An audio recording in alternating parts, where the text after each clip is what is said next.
Joining us now is Tino Callahan from the Celtic Exchange podcast. Tino, always good to see you. Before we talk about the game, there were thousands protesting before kick-off. So what was that like and what was the atmosphere like in the ground?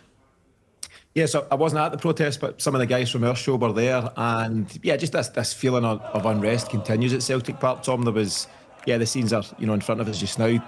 Thousands, not hundreds, thousands of unhappy Celtic fans who continue to be unhappy at just how the club's been run at this moment in time. Well, given that planned demonstration, how surprised were you to see Dermot Desmond in attendance? And were you glad that he was there? I suppose so, but we generally only see or hear from Dermot Desmond in times of crisis as such, and it kind of leans towards the dysfunctional way in which Celtic operate. Obviously, we're now without a permanent manager following Brendan Rodgers' resignation on Monday, and we'll see Dermot Desmond at times like this, and we'll see him at big European nights. We don't see him when there's regular things to be dealt with and a football club to be run. What did you make of his comments towards Brendan Rodgers? Because, speaking to Celtic fans, it did feel like Brendan had maybe checked out a little bit. He weren't happy with stuff going on. But Dermot Desmond's, damning verdict was quite remarkable, I thought. Yeah, I thought they were just wholly unnecessary, Jamie. Managers come and go all the time. That's part of football. Celtic released a very run-of-the-mill statement describing the resignation. Brendan Rodgers has gone. We thank him for his time. All the best. The search for a new man goes on, and Martin O'Neill will take temporary charge. Yeah. That should have been it.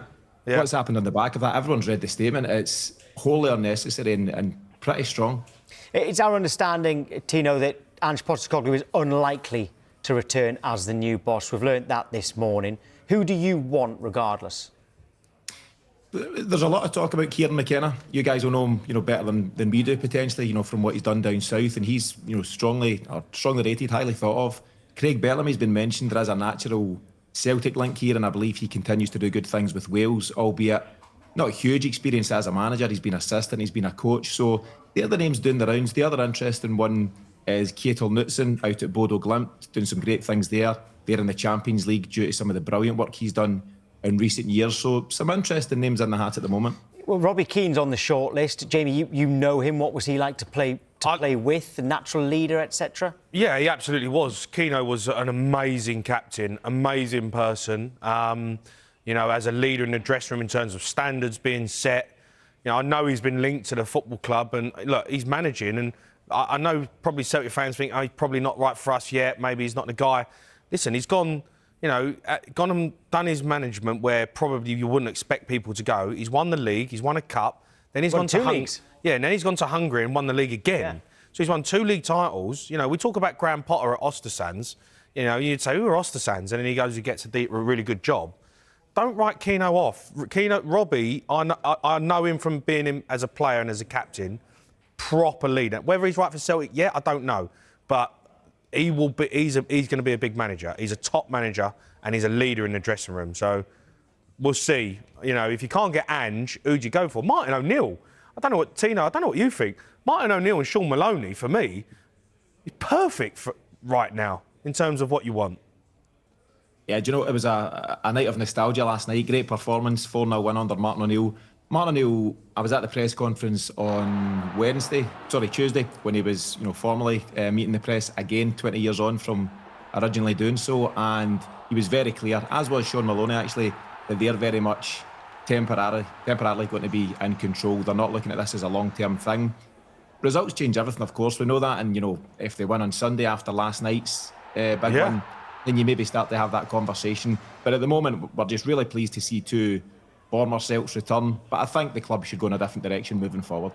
Does it buy the board some time, though? Because if the fans are happy with Martin O'Neill and Shaun Maloney in the interim, I guess it's not a case of, we've got to get someone in before that Rangers game at the weekend, got to get someone in immediately. It does seem like, all right, the fans might show a bit of patience when you trust your current interim boss. Yeah, I think it's a smart appointment. You've got, and Martin O'Neill is an absolute hero in Glasgow, you guys will know that, and putting him in place as the figurehead, the elder statesman, is a smart move, first of all. And then you've got Shaun Maloney, who's worked with Roberto Martinez at Belgium, with some really talented players. And Shaun is very much in touch with the modern game, data, analytics, everything else that goes with it. So it's quite a good pairing on paper. You can see why it makes a lot of sense. And of course, good football results do take a bit of heat off. But I think as the protest showed last night, this fans collective aren't going anywhere anytime soon. If you think about the managers who will probably end up getting the Celtic job in the future, not one of them has got the credentials that Martin O'Neill has got. That's a fair point. Just as I say, an incredible figure. I've met Martin several times. He's hugely popular around the club. And as I say, a smart move by Celtic to bring in a guy that no fan will hear a word against. How much more confidence do you have after last night about winning the title, given that Hearts drew? It's certainly a step in the right direction, but we're trying to follow the game. The Hearts result when we were at the game at Celtic Park, and it was pleasing to hear. I thought they'd stole it at the end, and it was good to hear they dropped a couple of points. And that's the way Celtic have to continue. At this early stage, we're 10 games in. We just need to take care of our own business, continue winning games, try and get on a bit of a run. Huge cup game, of course, against Rangers on Sunday.